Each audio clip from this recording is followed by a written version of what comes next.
Hi everybody, welcome to my channel Frugalisama. My name's Sam and this is where I talk about all things sewing, and it's another Frugal Friday and day number 83 of 100 days of sewing. Today I'm going to be looking at some zero waste free patterns, or some free zero waste patterns if you like. So during July I've been looking at sustainable sewing, so that's been sort of spurred on by Plastic Free July and the fashion revolution, and last week's video was looking at Wendy Ward's new book Sustainable Sewing. So there are many aspects to a sustainable garment, and that's from the where it's sourced, where it's made, who's made it, the fibres that it's made from, production methods.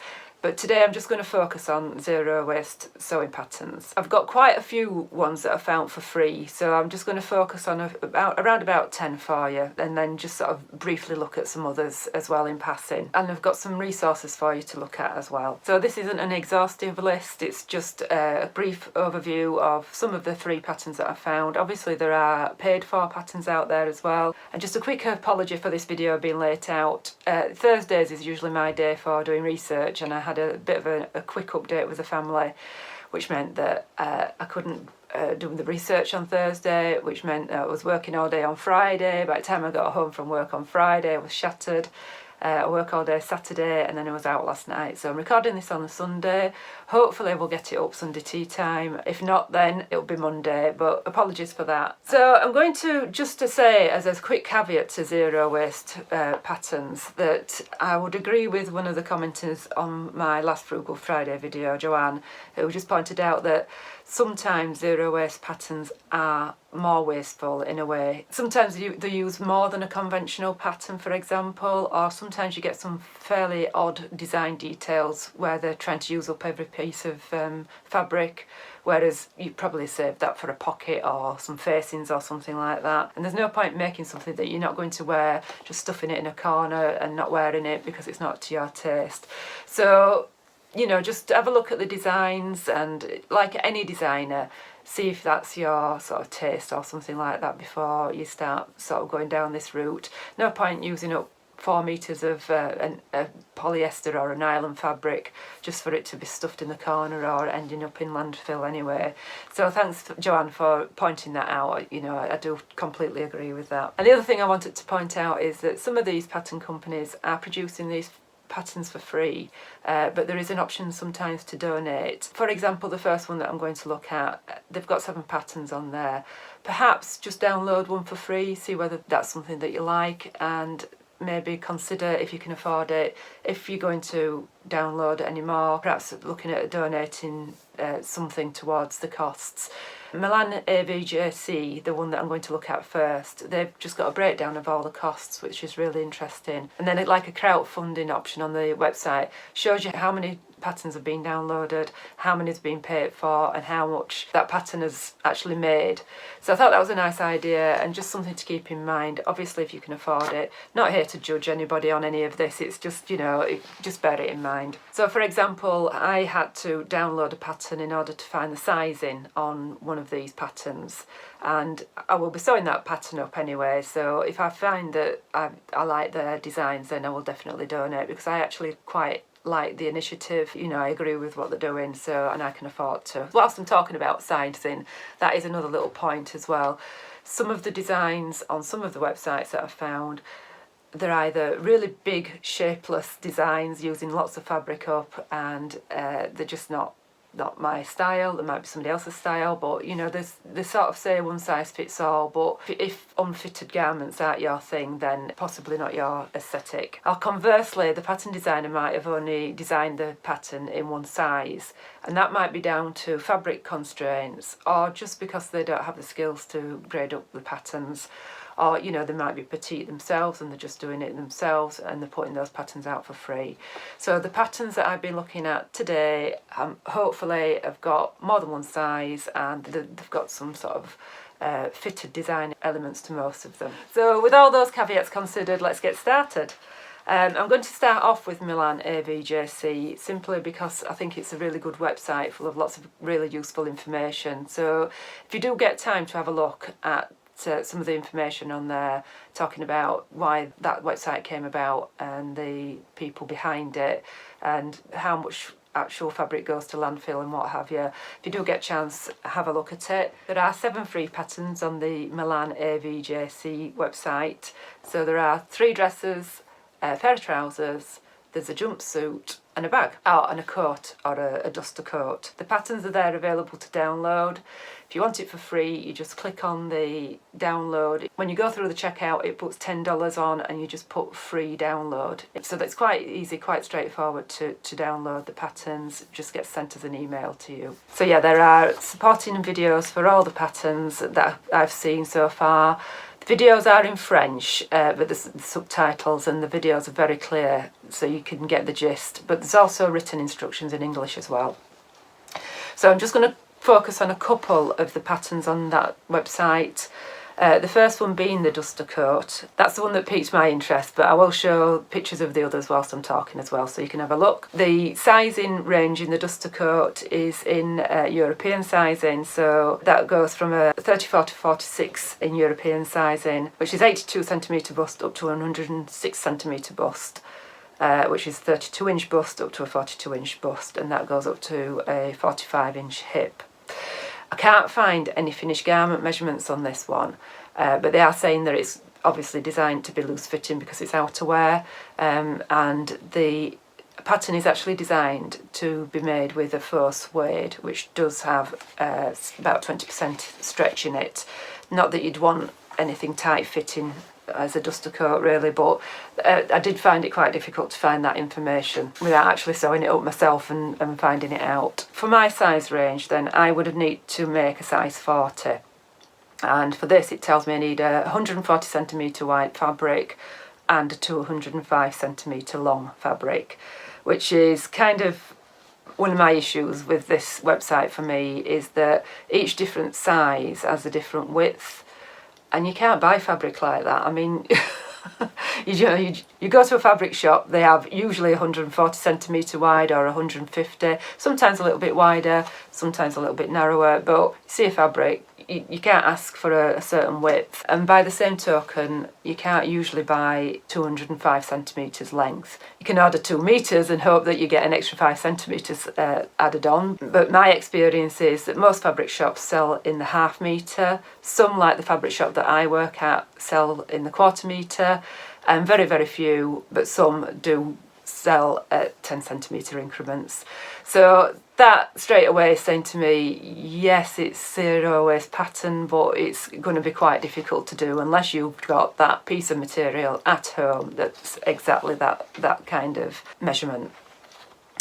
And especially something like faux suede. I mean, most people don't have faux suede kicking about at home. So that's just my little sort of critique on it. That being said, I do happen to have some faux suede, and I bought 2 metres of it, and they actually gave me 2.1 metres of it when I bought it.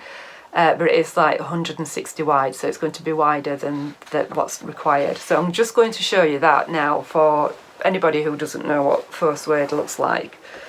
And essentially it is a polyester. So essentially it's a man-made material. It's got this bit of stretch to it.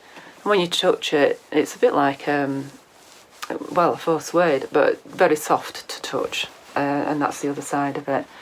You might be able to see that it's got ribbing or knit.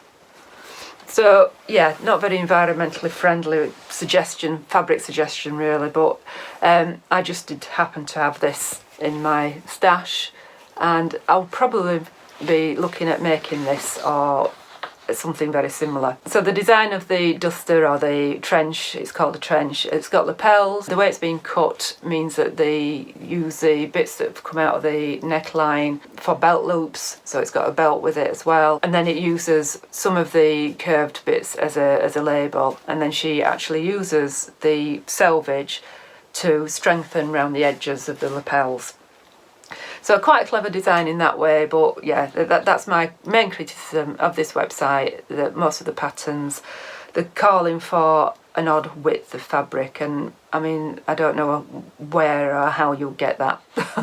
Most of the other patterns go up to a size 42, which is a 98 centimetre bust, which is only like 38.5 centimetre bust, so It's not a huge size range, but they do have different sizes within it. So if you're petite, then this website is possibly more for you. So this includes the trousers. The trousers that are on here, top size only goes up to a 31.5-inch waist and a 41.5-inch hip. So I just about squeeze into that size range there. So the trousers, they've got a paper bag waist and got some unusual shaped pockets on these, and a belt and belt loops again. And the shape of the pockets is probably because it's formed out of where it's cut out for the crotch shape, so they've utilised the pockets in that way. There'll be no lengthen and shorten lines on it, so a pair of trousers cut out of one size of fabric, you're going to struggle to lengthen them. So I would probably make shorts out of this pattern rather than the trousers. Got some linen leftovers that I could probably use for that if I were ever going to make that. Of the three dresses, probably the wrap dress is the one that I would be most likely to wear or make. It does look a little bit short to me on the website, but it's possibly because the model's quite tall. I have seen sort of pictures on Instagram and it doesn't look that short. And I do like to play with stripes, and that's probably one that I'm most likely to make. The other two are not really my style. There's a circle skirt dress on there, and then there's one called the Adonis dress. And I do like the back feature on the Adonis dress, but the way that it's tied up, it's just not my style at all, is that one. But the circle dress is just one size.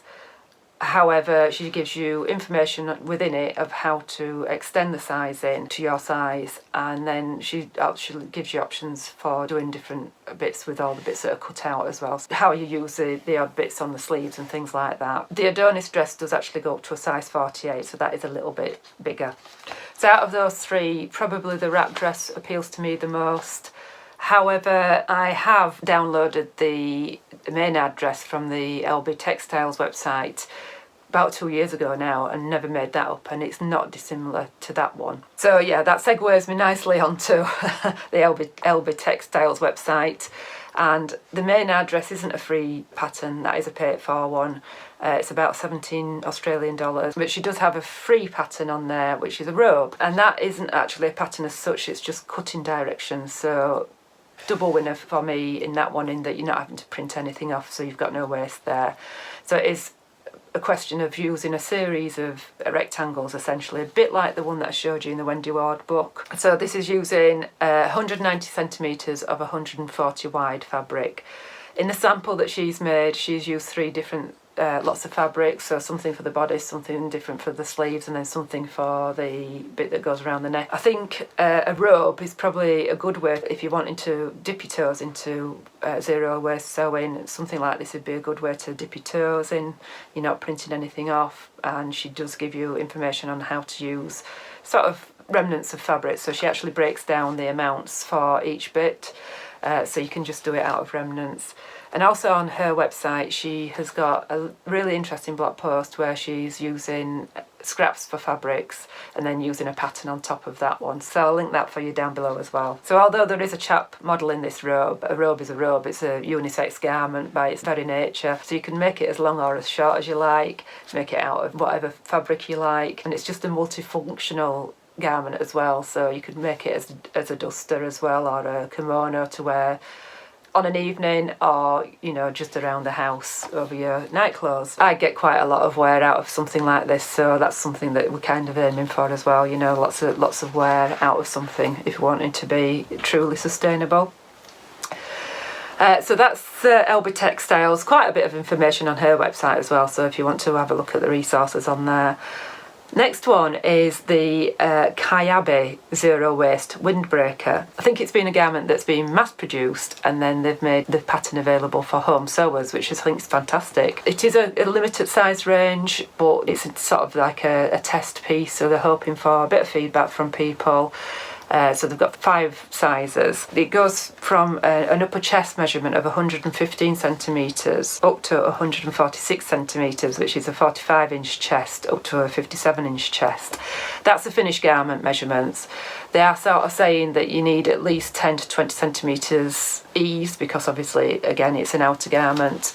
And definitely one I'd like to try. Unfortunately, it's made in ripstop, and you're needing something like 273 centimetres of it, which I don't have in stock. So one to put on the back burner, I think, for a future project. So yeah, an interesting one, that, with it being reversible as well. I thought that was really good, and that's possibly why it's taking up so much fabric. I've not downloaded it, so I've not chance to look at it properly. So although ripstock's possibly not the most environmentally friendly fabric in terms of production, in terms of sort of practicality, in that it's a windbreaker and it's supposed to keep out the rain, that's possibly the most practical fabric to use.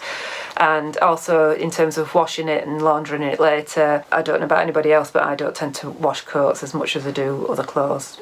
Your outer garments don't go in the wash as much. So, it's been developed as something to be mass produced in a factory, and I think it's really good that they've made it available to the home sewer. If you are tempted to make it, let me know down below.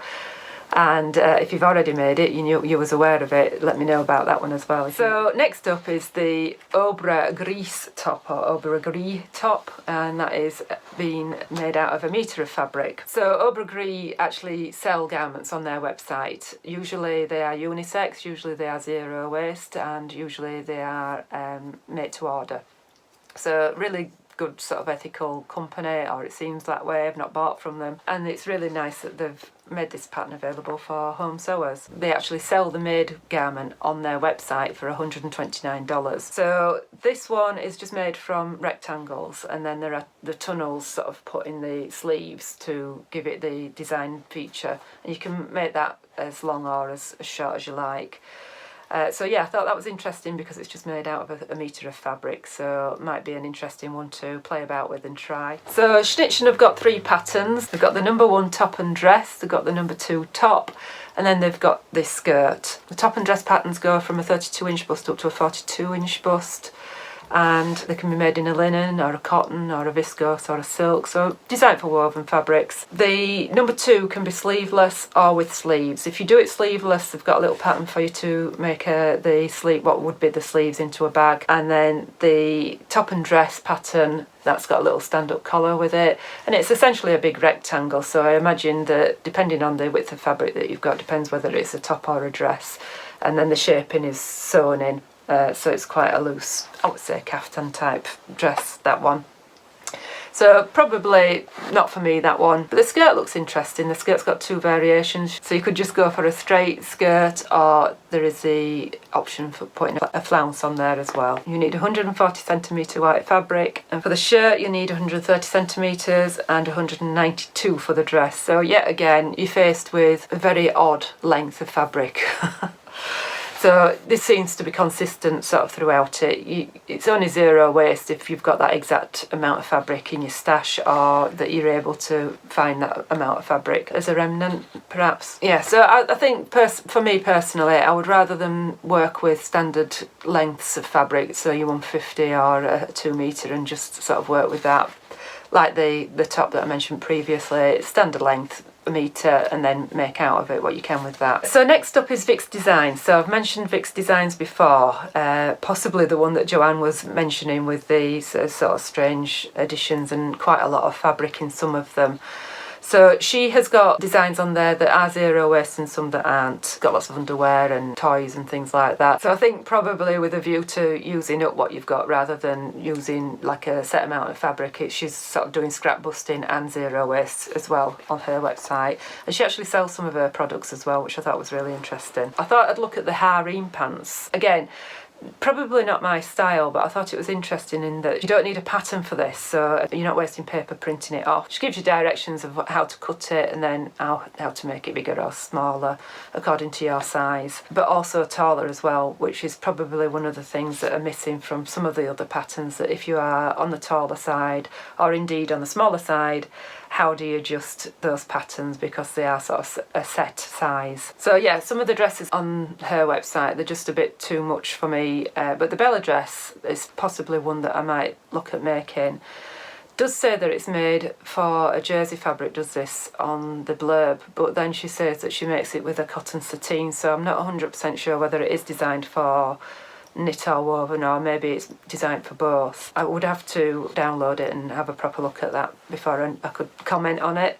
So yeah, it's got a bit of a Lagan look to it, or a Lagan look to it as this one, and you need 135cm white fabric, and you need 170 to 175cm. If you have wider fabric, then you just have a wider belt on it. So I think that sort of covers the issue with having longer fabric than what they've specified. That is for a 80cm to 105cm bust, which is a 31.5 inch up to a 41.5 inch bust. So yeah, quite a few designs on there, not necessarily my taste, but might be somebody else's. So a quick mention for the Make Use website, or Make Use website, not sure how she's, or maybe it's a play on words. And that's a website by Holly McQuillan. So her website has a couple of dresses on there, some spiral trousers, a wrap skirt, and a couple of tops, and the ubiquitous robe on there as well. I'm not going into a massive amount of detail on this one because I can't find the instructions. So I think you're a little bit on your own on this one. I'm just mentioning it in passing because she is a big name in zero waste, and it might be of interest to somebody who's a little bit more adventurous. There are a couple of ways of downloading the patterns on here. So you can do the traditional A4 print at home. You can print directly onto your fabric. Not sure how a home sewer is going to do that, and that's by screen printing. Or you can do laser cut templates as well. So if you're going to make lots, then that's an option as well. So yeah, if there's this adventurous soul out there and you've tried her patterns, let me know. Or if you're interested, she has got some really nice unique designs on there. Probably again not my taste, but I did want to mention her. So that's it for the free patterns today. Just a few resources to mention now. So there's a website called Zero Waste Online, which is where I found quite a few of these patterns actually. It's quite a lot of interesting things on there. And I think there's probably been a collaboration between designers, but they are saying that it's for home garment sewers as well. So a couple of other resources are Liz Hayward's website. Liz Hayward has produced a book of 16 zero waste patterns. Now that retails at around about $24.99 on Amazon, but she's got lots of patterns on her website, along with a little halter neck top, which can be made into a dress. If you subscribe to her newsletter, you get a pattern to make a little rucksack. It's made out of remnants and scraps and what have you. But she's got lots of resources on there, and I did actually think that 16 patterns for $24.99, you might be able to get it cheaper than Amazon. I will leave a link to my affiliate link down below. That doesn't cost you anything extra, but if you're interested in that, you can go to her website, have a look at all the patterns that are available on there. And she is in Australia, so if you're in Australia, you might be as well just buying directly from her website. And I have ordered a copy of this book as well, with a view to reviewing it, to see, maybe work my way through it and see what I think of the patterns. The book to me is good value. There is an exhibition of Liz Hayward's work of all these 16 patterns, and I'll leave a link to that video down below as well for you, so you can have a look. A couple of other resources are Seam Work magazine have got a little blog post about it, and Love to Sew podcast have done a whole episode on zero waste sewing as well. So the only challenges that I'm going to mention today are the ones that are related to this, and that is the 30 Art Challenge, which I've mentioned before. I'm going to be taking part in that, and I'm going to come back and show you some of the fabrics that I've allocated to the 30 Arts Challenge, and about my little personal challenge to myself.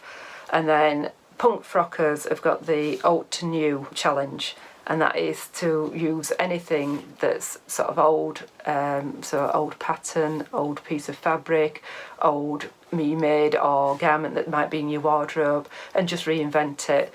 There are prizes with the Punk Frockers challenges, but they've not actually said what it is, I don't think, on this one. Right, so that's it from me. Once again, I'm really sorry that it's late, but you know, family life.